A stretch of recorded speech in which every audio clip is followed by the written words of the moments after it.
বিশেষ করে আমি এই সংগঠনকে বলবো, তোমরা ৭৫ জন আছো, তোমরাই আগে রঙিন হয়ে দেখাও। তোমরা যদি রঙিন হও তা আমার বিশ্বাস তোমাদের দেখা দেখি এই এলাকার যুবকরাও তোমাদের রঙে রঙিন হবে। তখন আর প্রশাসনের বলতে হবে না। আজকে আমাদের প্রশাসন চিৎকার দেয়, মাদকের বিরুদ্ধে যুদ্ধ ঘোষণা করে, ওটার বিরুদ্ধে যুদ্ধ ঘোষণা করে, ওটার বিরুদ্ধে যুদ্ধ ঘোষণা করে। রব্বে কাবার কসম, আমার রসুলে আমার নবীজির রঙে, আল্লাহর বন্ধুর রঙে যখন রঙিন হবে, আর কোনো বিষয়ে কারো যুদ্ধ ঘোষণা করার প্রয়োজন হবে না। বরং আমার তো বিশ্বাস এই রোড দিয়া মাদক ক্যারি করে যাওয়ারও সাহস হবে না, এই এলাকায় কারো গুনাহ করার সাহস হবে না। মেয়েরা হাইটা যাবে রাস্তা দিয়া, কারো চোখ তুলা তাকানোর সুযোগ হবে না। প্রমাণ আছে দুনিয়াতে, প্রমাণ। আপনারা তো দেখেন নাই হাজরা মৌত, আপনারা দেখেন নাই ইয়ামানের একটা শহর। মদিনা মুনাওয়ারা যেখান থেকে পড়ায় 1000 কিলোমিটারের সমান, আরো বেশি। মেয়ে হাজরা মৌত থেকে মদিনা মুনাওয়ারায় গেছে। উমর রাদিয়াল্লাহু আনহু জিজ্ঞাসা করছে, বেটি এত বড় রাস্তা অতিক্রম করে আসলি, বল মানুষকে কেমন পাইলি? কয় সমস্ত মেয়েরা যেন একমার পেটের বোন, সমস্ত পুরুষ যেন একমার পেটের ভাই। কয় এত দূরত্বের রাস্তা তোর কাছে কেমন মনে হইলো? বলে কান্নি ফি বাইতিন, আমি যেন একটা বাড়ির ভিতরেই ছিলাম। খারাজতু মিন গোরফা, একটা কামরার থেকে বাহির হয়েছি। ও দাখালতু ফি গোরফা, মানে হলো আরেকটা কামরার ভিতরে আমি ঢুকলাম, এরকম নিরাপদ আসছি। তোমাদের পায়ে হাত দিয়া বলি আমি, এছাড়া আল্লাহর রহমতটাই না আনা যাবে না। লাশের পরে লাশ পড়বে, লাশের পরে লাশ পড়বে, লাশের পরে লাশ, রক্তের পরে রক্তর বন্যা বয়া যাবে, কিন্তু ফেরেশতা নাইমা আসবে না।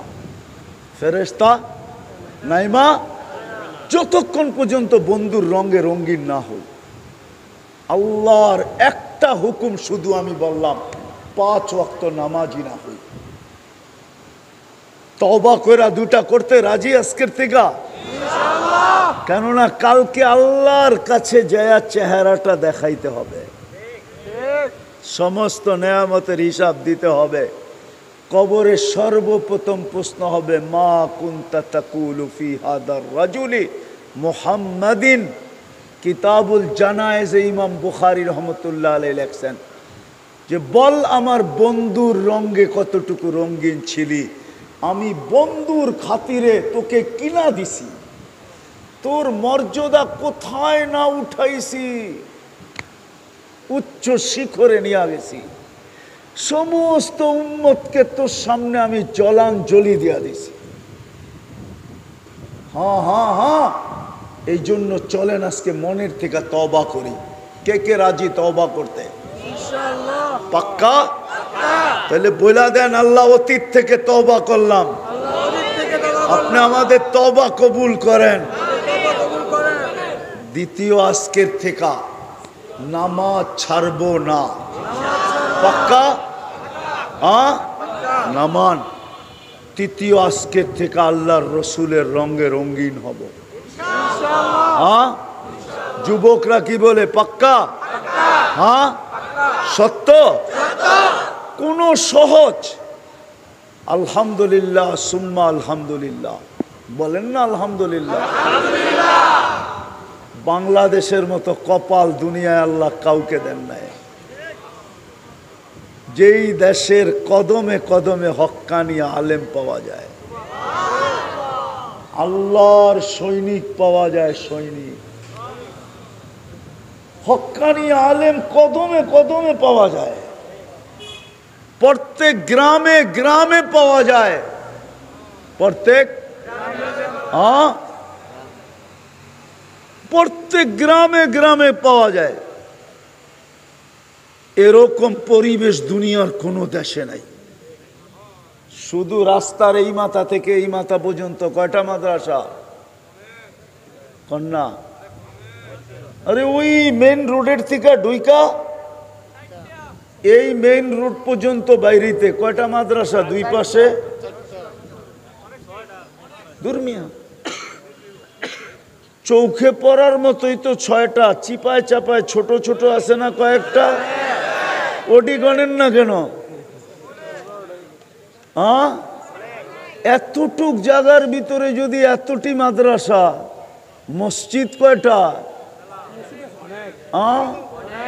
আরে কন্যা, মসজিদ তো বানাইছেন, মাঝে মাঝে আপনাকে উপরে বিরক্ত লাগে। একটা মসজিদের সামনে পার্কিং বানান নাই, যে কোনো পথিক গাড়িটা থামায় নামাজ পড়া যাইব, একটার মধ্যে পার্কিং বানায় নাই। মাঝে মাঝে খুব বিরক্ত লাগে, আমি পড়ার সময় তো যাই, মাঝে মাঝে আমার খুব বিরক্ত লাগে। একটার ভিতরে পার্কিং বানাইতে পারতো, কিন্তু দেওয়ালটা এরম উঁচা করে দিছে যে গাড়ি এটার ভিতরে উঠানো যায় না, একটু স্লোপ করে দিলেই তো। একটা আমার চোখে আছে, এটার গাড়ি ঢুকানো যেত, 2-3 দিন আমি ঢুকাইতে চাইছি, কিন্তু ড্রাইভার কয় এটা পার হয়ে জামু কেমনে।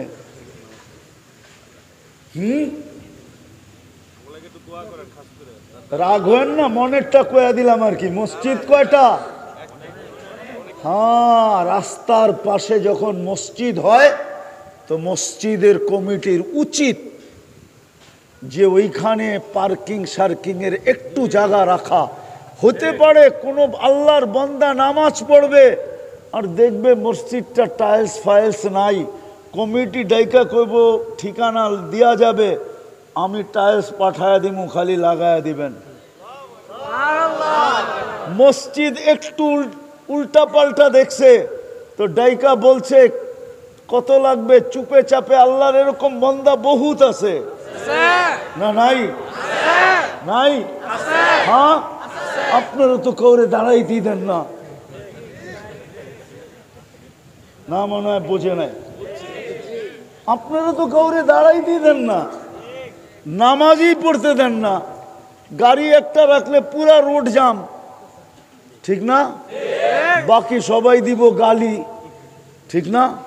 ও চিন্তা করে গালি খাওয়ারও দরকার নাই, নামাজ দরকার হইলে আরো 20 মিনিট পরে যায় পড়মু, আগে যাই 5 দোনা, পরে চিন্তা করবো কোন জায়গায় পড়মু, ঠিক না? হ্যাঁ, রাগ হয়ে গেলেন নাকি আমার কথা?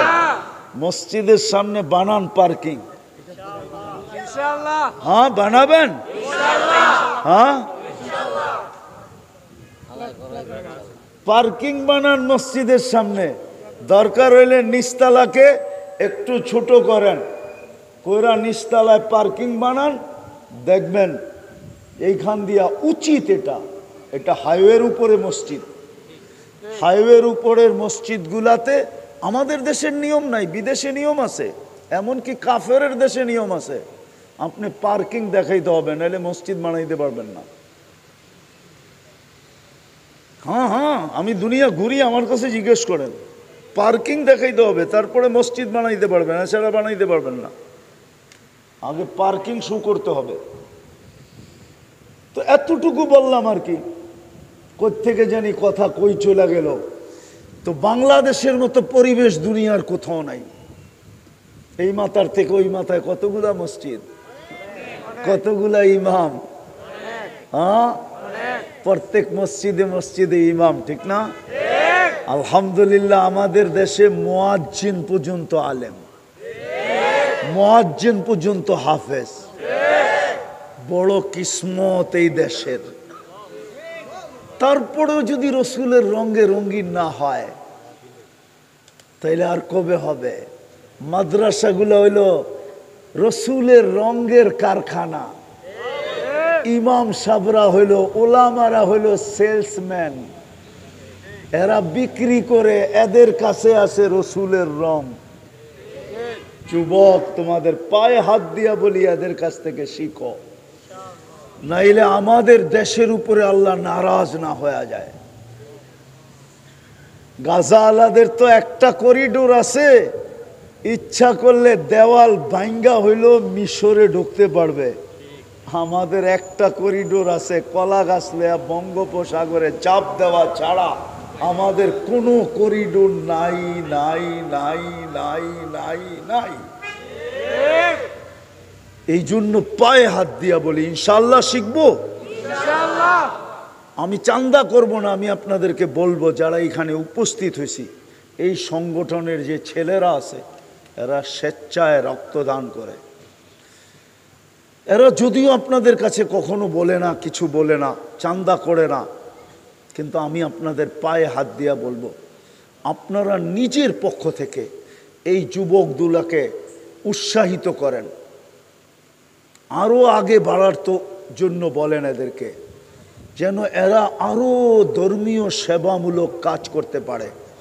আপনারা যদি এদেরকে উৎসাহিত না করেন, এদের বিরুদ্ধে যদি আঙ্গুল উঠান, এদেরকে যদি আপনারা কি বলে খারাপ চোখে দেখেন, হইতে পারে এই ছেলেগুলো একদিন বসা যাবে আর স্রোতের সাথে বেসা যাবে, লাভ আপনার কি হবে বলেন? আর এরা যদি সেবামূলক দিনের কাজ আপনাদের উৎসাহ পায়া, উদ্দীপনা পায়া, আপনাদের দুটা ভালো কথা পায়া, আপনাদের সহযোগিতা পায়া, যদি এই ছেলেরা আরও উদ্বুদ্ধ হয়া সমাজের ভিতরে ভালো কাজ আরও করতে থাকে, তাইলে সমাজ ভালো হবে না খারাপ হবে? এই ছেলেগুলা ভালো পথে থাকবে না খারাপ পথে যাবে? যদি খারাপ ভালো পথে থাকে তাইলে আপনার ক্ষতি হবে, বরং এলাকার জন্য ভালো হবে। এই জন্য আপনাদের কাছে আমার দরখাস্ত, হাত জোর দরখাস্ত, আপনারা এদেরকে উৎসাহিত করেন, এদের প্রশংসা করেন, এদেরকে ওয়াহ ওয়াহ বলেন, এদেরকে সাবাস সাবাস বলেন, এদেরকে আরো আগে বাড়ান যেন এরা আরো করতে পারে। আমি দুই একটা এদেরকে বলছি, আমি আসছি মাগরিবের পরে, এতক্ষণ আমি এদের সাথে বসা ছিলাম, যেই কজনকে পাইছি এদেরকে আমি কয়েকটা দিক নির্দেশনা দিছি, মাশাআল্লাহ এরাও রাজি হয়েছে। আমি চাই এরা আরো দিনের লাইনে সেবামূলক কাজে, ইসলামিক কাজে পুরা বাংলাদেশের ভিতরে একটা মডেল হয়ে দাঁড়ায়। আর আমরা যদি এদেরকে সাহস দেই তাইলে এই ইউনিয়নটা হয়তো না চিনতে পারে দুনিয়ার কেউ, ইউনিয়নটা চিনবে না, কিন্তু এই সংস্থাটাকে চিনবে, এই সংস্থাটাকে। যেরকম দুনিয়ার বহু দেশ আছে বাংলাদেশ চিনে না, কিন্তু টঙ্গী চিনে। কি চিনে? কেন? কি? বিশ্ব ইজতেমা। টঙ্গী চিনে, বাংলাদেশ চিনে না, টঙ্গী চিনে। বাংলাদেশ চিনে না, টঙ্গী চিনে। এরকমও একদিন এই ইউনিয়নটা চিনবে না, গ্রামটা চিনবে না, কিন্তু এই সংস্থাটা চিনবে, এদের যুবকদেরকে চিনবে। আপনারা এদেরকে উৎসাহিত করবেন সত্য? কে কে করবেন দেখি। আমি চান্দা করব না, কিন্তু আমি শুধু উৎসাহিত করা চাইতেছি না আমার। এদেরকে আপনারা বাহবা বলেন, উৎসাহিত করেন। আল্লাহ আপনাদেরকে আমল করার তৌফিক দান করেন। ওমা আলাইনা ইল্লাল বালাগ। দোয়া। আল্লাহুম্মা লাকাল হামদ কামা ইয়ানবাগি লিজালালি ওয়াজহিক ওয়া আযীমি সুলতানি। আল্লাহ বলার পর্ব ছিল শেষ, শোনার পর্ব ছিল শেষ, ভিক্ষার পর্ব চলতেছে। আমার মাথার উপরে ছামিয়ানা থাকলে কি হবে? শ্রোতাদের মাথার উপরে ছামিয়ানা নাই মালিক, শ্রোতাদের মাথার উপরে নাই। আপনি এখন প্রথম আকাশে ডাকতেছেন, কে কি চায়? সবাইকে দেওয়ার জন্য, কে মাপ চায় মাপ করার জন্য। আমরা আগেই তওবা করে নিছি, বেশি কিছু চাবো না মালিক। আমাদের এই আয়োজনটাকে কবুল করেন, যুবকদের আয়োজনটাকে কবুল করেন, এই সংস্থাটাকে কবুল করেন, এর যুবককে কবুল করেন, এই এলাকার প্রত্যেকটা মানুষকে কবুল করেন, নারী পুরুষকে কবুল করেন, ছোট বড়কে কবুল করেন, আমাদের তওবা কবুল করেন, আমাদের অঙ্গীকার কবুল করেন। আমরা জানি কবুলিয়ত হইলে আপনি সাজায়া দিবেন। কবুল যখন হইয়াই যায় তো ছেলেওয়ালাও মেয়ে সাজানোর জন্য লাগেজ পাঠায়, আর মেয়েওয়ালারও ছেলে সাজানোর জন্য লাগেজ পাঠায় দেয়। আমাদেরও বিশ্বাস মালিক কবুল হইতে দেরি আপনার কাছে, আপনি আমাদেরকে সাজাইতে দেরি করবেন না। বিদায় কবুলিয়াত চাই। যার যেই পেরেশানি আছে দূর করা দেন, প্রয়োজন আছে মেটায়া দেন, অসুস্থ আছে শেফায়ে কামেলা আজেলা দায়েমা মুস্তামিররা নসিব করেন। জটিল রোগে যারা আক্রান্ত, হার্ট হোক, কিডনি হোক, লিভার হোক, ব্রেন স্ট্রোক হোক, ডায়াবেটিস হোক, ক্যান্সার হোক, ব্যয়বহুল রোগ হোক, দুরারোগ্য রোগ হোক, কোনো গোপন রোগে যদি কেউ আক্রান্ত হয়ে থাকে, কারো কাছে বলতে পারতেছে না, কুদরত দ্বারা শেফায়ে কামেলা আজেলা দায়েমা মুস্তামিররা নসিব করে। এই মাটির নিচে, এই এলাকার মাটির নিচে, মাধবদীর মাটির নিচে, লাল সবুজের মাটির নিচে যারা শায়িত আছে সবাইকে মাফ করা দেন। শ্রোতাদের আত্মীয় স্বজন যে যেখানেই ঘুমায় থাকুক মাফ করা দেন। বিশেষ করে মা বাবাকে মাফ করা দেন। আমাদের দেশটাকে হেফাজত করেন আল্লাহ, শকুনের চোখ থেকে হেফাজত করেন, শকুনের থাবা থেকে হেফাজত করেন। ফিলিস্তিনকে জয়যুক্ত করা দেন, ফিলিস্তিনকে জয়যুক্ত করা দেন, ফিলিস্তিনকে জয়যুক্ত করা দেন।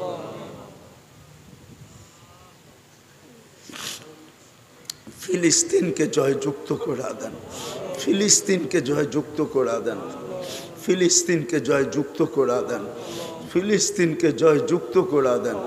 আল্লাহ আমরা সোনালী যুগ দেখি নাই, আপনার কুদরত দেখায় আমাদেরকে ঈমান বাড়ায় দেন, আপনার কুদরত দেখায় দেন, আপনার কুদরত দেখায় দেন।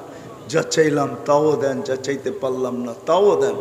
আয় আল্লাহ এই সংস্থাকে আপনি কবুল করেন। আয় আল্লাহ এদেরকে আরো আগে বাড়ার তৌফিক নসিব করেন। আপনার হাবিবের রঙে এদেরকে রঙিন করে দেন, এদেরকে মডেল বানায় দেন। আয় আল্লাহ এদের কোনো প্রয়োজন থাকলে খাজানায় গায়েব থেকে পুরা করে দেন। ওয়া সাল্লাল্লাহু তাআলা আলা খায়রি খালকিহি মুহাম্মাদি ওয়া আলিহি ওয়া সাহবিহি আজমাইন বিরহমাতিকা ইয়া আরহামার রাহিমিন।